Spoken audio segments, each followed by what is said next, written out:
faltando pouco tempo, vamos para essa aqui vai ser a última pergunta que eu vou ler, porque a gente vai tem que completar o último vídeo do Teólogo Reverso e a gente termina.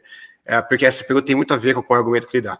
Como conciliar a existência temporal de Deus com suas próprias vontades? Como pode haver decisão sem existir o tempo da equação? Isso aqui não é exatamente a mesma coisa, mas é bem parecido com o que o Antônio Miranda tinha falado no vídeo. Eu vou colocar aqui o vídeo dele, eu vou colocar um pouco mais acelerado, porque ele já está quase com 3 horas de live, e daí, se vocês quiserem que eu pause o vídeo em algum momento, é só falar pausa e vocês comentam, senão eu vou Qual deixar... vídeo você vai colocar? O do Antônio ou do outro? Não, do Antônio Miranda. Aí eu vou colocar o vídeo aí, e aí se vocês quiserem que pause em algum momento para comentar, eu pauso e a gente continua depois, ou então eu coloco tudo direto e vocês comentam em seguida. Oi? Seria interessante você colocar a partir dos 4 minutos. Porque até sim, lá, sim, eu selecionei o trecho exato. Né? Sim, eu selecionei o trecho exato onde eu vou colocar. Tá, deixa eu colocar lá então.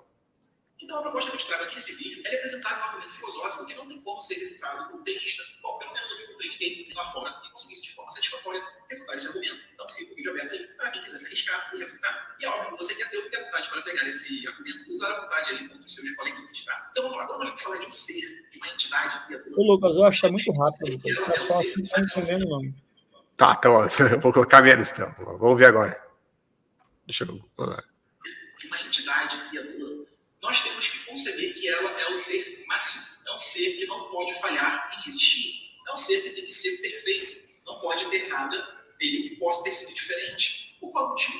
Pois, como vai dizer um dos mais famosos apologistas cristãos, São Tomás de Aquino, tudo aquilo que poderia não ter sido o caso, um dia não foi. Ou seja, uma entidade contingente. E se um dia não foi, logo não existiu. E se Deus um dia não existiu, logo ele não é Deus. Logo ele nunca existiu. Tá? Então, a premissa central é essa. Então, Deus tem que ser sempre existente, sempre ser máximo, sempre ser maximamente grande e perfeitíssimo. Então, se Deus é um ser que é perfeitíssimo, ele é máximo, ele já é pleno em si mesmo, você tem que concordar comigo que não existe nada na qual vai lhe faltar. Ele não pode sentir carência, ele não pode, de forma alguma, desejar algo a mais. Pois se ele desejar algo a mais, significa que ele não tinha esse algo a mais antes. Beleza? Você entendeu isso? Quando nós pegamos a Bíblia, nós vamos perceber que tudo foi feito em Deus, para Deus, né? Tudo é para glória, honra, louvor a Deus, devemos adorar a Deus. Isso é tão importante que é o primeiro mandamento. Não terás outros deuses diante de mim. Êxodo 20, versículo 3. Tá? E aqui você pode notar que Deus ele é politeísta, né? Ele sabe da existência de outros deuses, ele só não quer que você os adore. Né? Brincadeiras à parte, vamos lá. Então nós temos um Deus,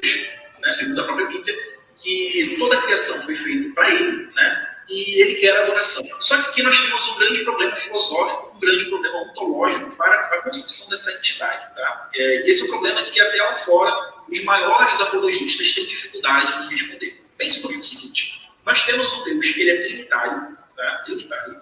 Ele é o Pai, Filho e Espírito Santo, e eles vivem em um relacionamento perfeito. Tá? Eles têm um amor perfeito entre si. Porque se não tivesse o amor perfeito entre si, logo Deus seria uma entidade contingente, tudo que é contingente, como a gente já viu, nunca teria existido. Por qual motivo o ser que está em relacionamento trinitário perfeito de puro amor iria criar um mundo imperfeito para ter um relacionamento imperfeito com criaturas imperfeitas? Isso simplesmente não faz sentido, pois ele sai da sua plenitude para um estado de degradação. Então, esse tipo de argumento, quando você fala que necessariamente Deus criou o ser humano para amar, significa que Deus não tinha o amor máximo. Quando você fala que Deus criou o ser humano para a sua adoração, significa que Deus carecia de algo ao qual ele não tinha antes. E, novamente, como diria Aquino, tudo o que um dia não foi, um dia não existiu. O outro problema é que nós podemos usar o cenário de mundos possíveis para conceber um cenário de mundo possível onde existe uma entidade em que ela vive um relacionamento pleno, satisfatório, que ela não careça de mais nada. Então, essa entidade superaria o Deus cristão, o que tornaria a proposição do Deus judaico-cristão mais fraca, mais frágil em relação a essa outra. Por isso que em muitos debates em que eu entro, que eu uso esse argumento, o cristão ele buga. Simplesmente ele não consegue responder essa pergunta, porque fica logicamente impossível você achar uma solução plausível para essa argumentação. Nesse caso, nós temos um derrotador para o Deus trinitário cristão. Essa argumentação derrota toda e qualquer proposição de um Deus de puro amor que vive um relacionamento trinitário perfeito. que queira criar para ser adorado ou para amar, pois aí nós entraríamos nessa incompatibilidade lógica. Tá, eu não vou mais torturar o Eric aqui, eu vou tirar o vídeo, então. Mas quem quer comentar sobre isso primeiro, Galvão ou Luiz? Luiz, tu bugasse, Luiz? Porque ele disse que quando os cristãos escutam esse argumento, eles bugam. Bugasse, cara? Vocês estão bugados, Luiz. Eu quase tive aqui um ataque epilético. Cara, ele disse que não é possível refutar esse argumento dele, cara. Caramba, bicho. Vamos lá. O argumento, na verdade, eu não sei se ele usou um argumento, ele fez uma mistura assim de vários. Talvez por isso que ele não tenha organizado ali num silogismo, né? Ele citou muitos temas. Então, uma das coisas aí que eu vi é o argumento de que Deus não poderia desejar. E qual que seria esse argumento? Talvez a forma como ele falou. Oi, pode falar. Você falou, Galvão? Falou isso, então deixa eu trazer aqui o argumento em termos silogísticos que ele apresentou. Desculpa. Ele, na verdade, ele não apresentou em termos silogísticos, porque ele, na verdade, foi uma mistura. Ele misturou o argumento ontológico de Santo Anselmo, ele misturou o argumento do mundo dos possíveis, né, o argumento modal. Ele usou o argumento da terceira via, Tomás de Aquino, da contingência e necessidade. Ele fez uma mistura, irmão. Mas, na verdade, em síntese, não tem como a gente responder ponto a ponto, palavra por palavra aqui, porque aí vai ser mais 3 horas de live. Mas, basicamente, o argumento dele, em termos silogísticos, foi esse aqui. Se Deus cria seres humanos para que eu ame e o adore, então Deus carece de amor e adoração. Premissa 2. Se Deus carece de algo, então ele não é um ser perfeito e necessário, mas antes imperfeito e contingente. Portanto, se Deus cria seres humanos para que eu o ame e o adore, então ele não é um ser perfeito necessário, mas antes imperfeito e contingente. É a conclusão dele. Então, basicamente, esse aqui é o argumento dele. Se Deus cria seres para o amar e o adorar, é porque Deus tem carência. Logo, ele não é um ser necessário, antes é contingente. Ele não é um ser perfeito, como Anselmo de Cantuária propunha no argumento ontológico. E ele também não é um ser necessário, como propunha Tomás de Aquino na terceira via. Logo, esse Deus ele é contingente e imperfeito. Por quê? Porque ele criou criaturas para o adorar e o amar. Então, basicamente, esse é o argumento dele em termos silogísticos. Então, bora lá, bora arrebentar essa besteira aí que ele está falando, que ele disse que é irrefutável. Tá, então, como que eu iniciaria respondendo esse argumento? É que eu acho que ele, o primeiro aspecto, né, ele faz uma confusão entre a natureza do desejo, como se todo desejar tivesse uma mesma natureza. Por exemplo, eu posso desejar me alimentar. Vocês viram que eu estava comendo um hambúrguer delicioso com uma Coca-Cola. Este meu desejo nasce de uma falta em mim. Ok, é uma natureza deste desejo. Agora, por exemplo, eu estando completamente alimentado, estou andando na rua e vejo que um amigo meu de infância tornou-se um morador de rua e está com fome. E eu, tendo condições, tenho o desejo de matar a fome dele. A natureza deste meu desejo não revela uma falta em mim. A natureza deste meu desejo revela uma falta no alvo do desejo. Revela uma natureza em mim amorosa, que por ser amorosa deseja compartilhar este bem ao outro que tem uma falta. Então, quando nós diríamos que Deus quis criar, este desejo de forma alguma revela uma falta ou uma carência em Deus. Por quê? Porque neste caso, Deus é aquele que decidiu, pois é da natureza do bem, doar-se. Doar-se. Primeiro ponto. Segundo ponto. Levando em conta que Deus é o sumo bem, e levando em conta que uma vida feliz, como diz Agostinho, só pode ser vivida no bem, está escrito no livro Vida Feliz de Agostinho. Se Deus nos criasse para uma outra direção que não o sumo bem, Deus seria o mal. Pois a única coisa que nos pode fazer feliz é viver a caminho, no caminho e neste caminho que é o sumo bem. Então, quando Deus nos cria para Ele, por Ele, nele, por Ele, para Ele e etc., tudo que Paulo diz, não é por uma carência nele, mas é por amor ao objeto criado que este Deus sabe que só será feliz nele. De modo algum isso revela... O Agostinho disse o seguinte, olha só o que Agostinho diz no livro Livre-Arbítrio. Senhor, se eu não me engano é Ambrósio, o interlocutor ali de Agostinho, não lembro se é Ambrósio o nome, mas está debatendo lá, disse assim, tá, mas espera aí, se Deus sabia que um homem livre pecaria e se distanciaria dele, o que poderia fazer Deus por estes? Aí Agostinho responde assim, Deus poderia fazê-lo sofrer, para que sofrendo voltassem-se para o bem. Porque a única coisa que lhes pode fazer bem e felicidade verdadeiramente é o caminho do bem. Então, Deus nos criar para não ser para Ele, seria Deus nos criar para uma vida de vazio, de incompletude e de tristeza. Então, esta natureza do bem, de doar-se, de amar-se, não revela a carência em Deus. Pelo contrário, revela o seu infinito amor, revela a sua dádiva de se doar, né? Então, na adoração, Deus não carece de adoração, mas adorá-lo, viver nele, é a única coisa que nos pode preencher. Então, é por nós também. Ao ponto, vou dizer aqui uma heresia de C.S. Lewis, né? Mas é uma heresia, assim, interessante.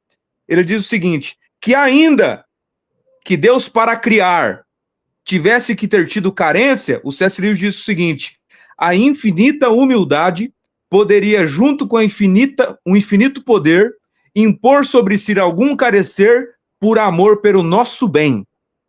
Ainda assim, Deus seria o máximo e sumo bem. Tá? Embora eu não acredite assim, tá? Mas, então eu acho que esse argumento dele pode ser desconstruído quando a gente apresenta a natureza do desejo e a natureza do bem. Acho que ficou claro. Muito bom. Você quer complementar, Galvão?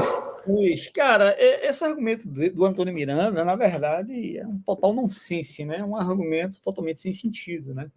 Porque, primeiro, cara, ele faz uma confusão sobre aqui o termo necessário, né? Ou seja, Deus um ser necessário, com a questão da contingência, e ele traz isso para dentro do argumento, que o fato de Deus resolveu amar, ou porque Deus criou um ser humano para o amar, então em Deus há uma carência, necessidade, logo Deus não é um ser necessário. Então, assim, ele termina fazendo uma confusão, cara, no que diz respeito a ser necessário, como se em Deus houvesse uma necessidade, né? Então Deus não é necessário. Ele tem esse joguinho de palavra, né? Quando, na verdade, um ser necessário, de acordo, por exemplo, com a filosofia tomista aí que o Luiz citou, Deus é concebido como um ser, cara, cuja existência não depende de nada além de si mesmo. Né? Então, Deus, ele é completo e perfeito e pleno em si mesmo. Então, se eu digo que Deus ele é necessário, por definição, eu já estou dizendo que Deus não precisa de nada.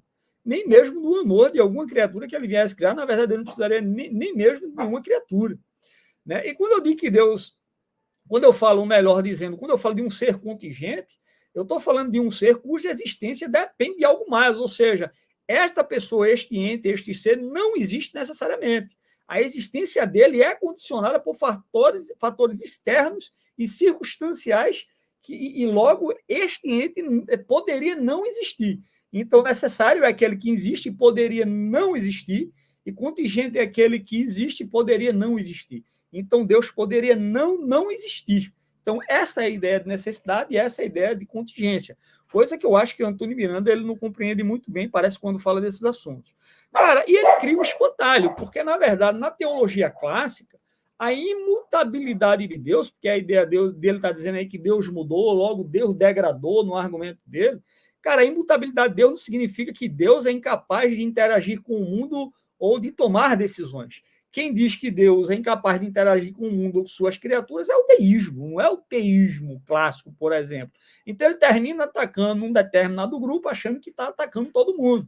Então o que o Antônio Miranda fez? Ele criou um espantalho, ele chama que é um argumento irrefutável, e ele bate nesse argumento como se fosse o argumento que representasse todos os teístas. Então, dentro do teísmo clássico, a imutabilidade de Deus não significa que Deus é incapaz de interagir com o mundo ou tomar decisões. Em vez disso, significa que sua essência, seu caráter, seu propósito permanece constante e eterno. Quando se fala sobre Deus criar o mundo, não está se tratando de uma mudança em Deus, mas sim uma manifestação do seu eterno plano e vontade. Deus, sendo infinito e perfeito, ele é livre para criar e interagir com sua criação sem comprometer em nenhum momento a sua perfeição e a sua imutabilidade, cara. Então, esse argumento do Antônio Miranda, cara, é pura balela. A perfeição de Deus, cara, não é em nenhum momento negada simplesmente pelo fato de Deus criar seres finitos, humanos, para amá-lo, né? E Deus também, em contrapartida, amar esses seres humanos.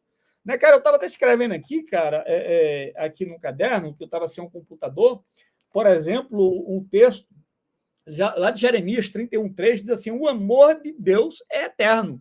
Então, assim, quando diz assim, Deus amor, como se a gente estivesse falando Deus amando no tempo, né? Como se Deus estivesse preso aqui ao tempo. Não é? Quando dentro da discussão, por exemplo, calvinista, o pessoal discute aí os supras e os infralapsarianos, né? E é uma discussão eterna sobre essa questão aí da relação de Deus ordenando as coisas num tempo.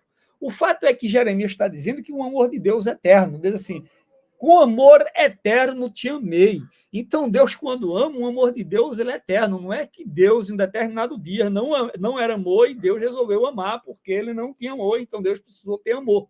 Não é essa a ideia do texto, até mesmo porque termina também criando espantalho no que diz respeito à essência do ser de Deus.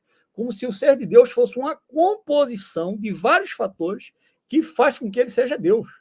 Não, bora juntar aqui justiça, amor, isso, junta tudo, aí Deus se torna Deus. Em Deus não há composição. Deus é um ser simples, é um ser simplicity. Então, em Deus não existe composição de predicados. Não é quando eu digo assim, Deus tem amor, não, Deus é amor. Deus é justiça, Deus é bondade, Deus é a verdade. Jesus disse, eu sou o caminho, eu sou a verdade, eu sou a vida. Ele não disse, eu tenho uma verdade, eu vou dizer a verdade. Não, eu sou a verdade.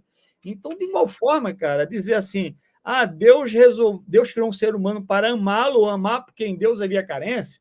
Pô, brincadeira, Antônio Miranda, isso aí é uma piada, cara. É uma piada isso aí. Isso aí, na verdade, é um espantalho que se cria da doutrina clássica acerca do ser de Deus. Então, a perfeição de Deus está em sua natureza intrínseca, que é eterna, infinita e imutável. E sua decisão de criar não diminui sua perfeição, apenas demonstra a sua bondade e a bondade da sua essência, a bondade do seu ser. Eu queria fazer